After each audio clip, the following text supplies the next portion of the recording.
Reddit asks, what's the most wholesome experience you've had with a stranger? Part 1. Partly cloudy. I was using crutches at the time after an ankle injury. Got off the tram to go to uni and hobbled straight into a surprise Melbourne spring storm.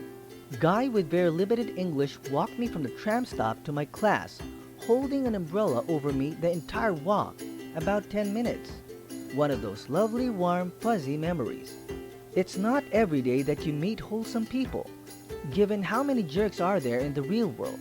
It just warms your heart when a stranger goes out of their way to make the world less ugly. In this video, Redditors have shared their wholesome experiences. But before we start, subscribe to our channel, Starface Productions, and press the thumbs up button. Also, hit the bell icon for updates. Shall we start? The Choosingest Beggar. I was traveling from the south of England to the north of Scotland to start a new job the next morning. I had taken a train up to London and was supposed to get on an early morning flight from Heathrow. The bus to the airport, however, was cancelled, and I had to make my own way using a series of night buses. However, it was about 2:30 a.m. and my phone was dead, and I had never used London's night buses before. I was young and a little scared, standing in the middle of Victoria, trying to figure out the fated bus's schedule, when a woman came up to me and asked, "Are you all right, love?" And I explained through tears that I thought I was going to miss my flight and didn't even have an Oyster card. She looked up my route on her phone, wrote down all the possible variations of buses and trains that I would need to take, including the times. She waited with me the entire time, like 20 minutes. Then, when the bus came up, she paid for my fare. No cash on London buses. I got out and looked to her and she shrugged and said, "Oh, I'm not getting the bus. You just look like you needed someone." I think about her every once in a while, and I'm incredibly grateful for her. Edited for clarity. Norsha. I was in the hospital, knowing I'd be there for at least a week and possibly more. I was sick of hospital food, so I went downstairs to go across the street to the hospital subway. I was pretty far back in the hospital, 6th floor, backside of the building, labyrinth of staircases and hallways to get out the front door. The walk from there to subway took almost 15 minutes, even though it was just across the street. I waited in line, got up to the counter to order, and realized I'd left my wallet in my room. I ordinarily keep my wallet in my back pocket, but there was no need to in the hospital since I was in my room most of the time. I was exhausted mentally by that point from the stay, told them I'd forgotten my wallet, and turned to make the trek all the way there and back again. All of a sudden, a nurse behind me bought my food for me, saving me the trip and the money. I thanked him profusely. That was years ago, but I will never forget that act of kindness. IDGAF_GOMD. When I was 16, I'd taken my mom's old Pontiac Bonneville to the movies, and I was in such a hurry that I forgot to turn off the lights. When I came out, the car was dead, but someone left a set of jumper cables on the hood with a note that said, "I hope you make it home safely." I've never ever forgotten about that. Since then, I've tried to pay that kindness forward any way I can. Pepe the FRQG. This happened when I was around 9 or 10. I was out riding my bike with my mom, and halfway through the trail, my bike breaks down. Anyway, we couldn't carry the bike back home since it would take hours, so we were just stranded in that field. There were a few people on the trail who saw our inconvenience, but either they didn't have any bike knowledge to know how to fix it, or they couldn't be bothered to care. At least an hour had passed before this old man, and I mean real old, he looked to be around 80, approached us and fixed our bike free of charge.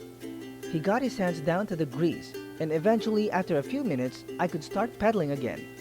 I thought that was a really wholesome moment, his kindness and coolness to our situation, and that's why this memory sticks to me, I guess.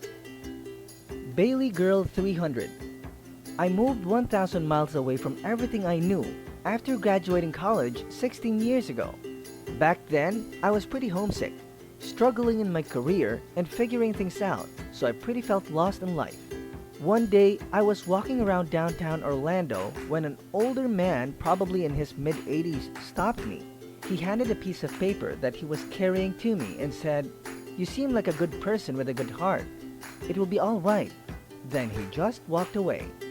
Looking down, that piece of paper was a copy of a handwritten page by him filled with dozens and dozens of sayings, illustrations, and quotes from all over the world regarding love and hope. Tears came immediately, and I put it away to read later that day. It stayed on my wall in my home for the better part of 10 years until I moved again. Now it's been 16 years since then, and sure he's moved to the next world by now. I still have that page, take it out occasionally, and think about that wonderful man from many years ago who taught me about pure and genuine random acts of kindness, right along with love and hope. He was an absolute blessing to me and to our world. Thank you, good sir. You were a beautiful soul. Mrs. Mommy Pants. I was in an abusive relationship and it ended with him beating me up very badly. Broken ribs, bruises and cuts all over me. He was arrested, but the process and aftermath was hell. It was spring and the weather was warming. But for weeks I wore long sleeves and high collars to hide the cuts and bruises. Eventually, everything healed and faded except one very deep bruise on my upper arm. I had had enough of hiding them in shame, so one day I said fuck it and wore short sleeves. I was standing in line in Walmart and noticed this rough biker looking dude staring at me. I thought he was checking me out or whatever. Then he asked me how I got that bruise on my arm. I stumbled answering and he outright asked, "Did somebody hurt you?" For some reason, I decided to be honest and not lie in shame, so I said out loud, "Yes, somebody hurt me." He looked at me and in the kindest voice said, "You did not deserve that. Whoever it was will get what's due to them one day." For some reason, that was a turning point for me. I knew then that I was going to be okay. I knew that no matter how things turned out legally, that I was going to be okay. I never saw that man again, but I honestly think he was an angel sent to give me a message. Craig 101. Once went out to a restaurant for a meal. Earlier that same day, we found out that one of my partner's relatives, someone they were close to, had killed themselves. We thought it would be a good idea to get out of the house and distract ourselves. Our waitress was lovely and spoke to us throughout the meal as it was quiet and she seemed fun. At the end of the meal and many wines, my partner was visibly emotional, not crazy, just sad looking. The waitress asked us if we were okay and saw that my partner was upset, so she asked again. We told her what had happened. She was shocked and it was obvious she really felt for my partner. A few minutes later, she came over with some limoncello shots and said it's on the house, which was unexpected and lovely. We protested a bit, but she said, "I'm managing tonight.